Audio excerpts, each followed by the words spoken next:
الرحمن الرحيم لعن الذين كفروا من بني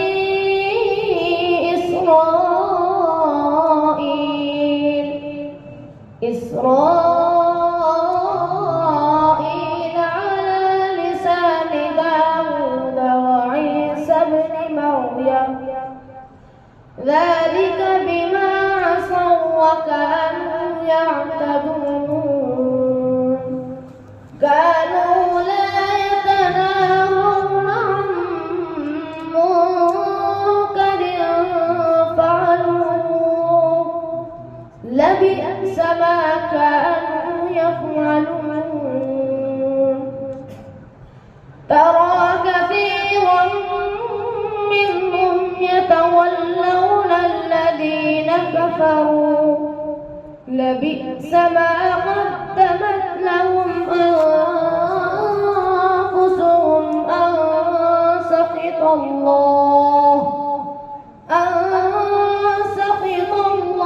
عليهم وفي العذاب هم خالدون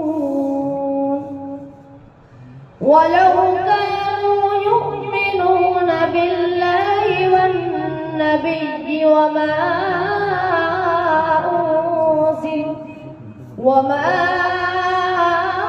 أنزل إليه ما اتخذوهم أولياء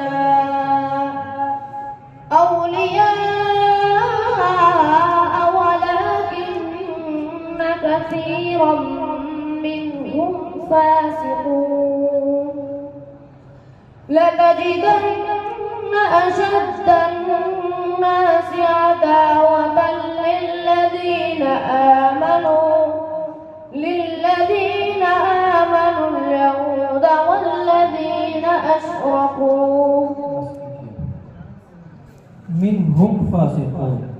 इसमें नून साकित का कायदा बताइए इजहार हलक़ी होगा जाइए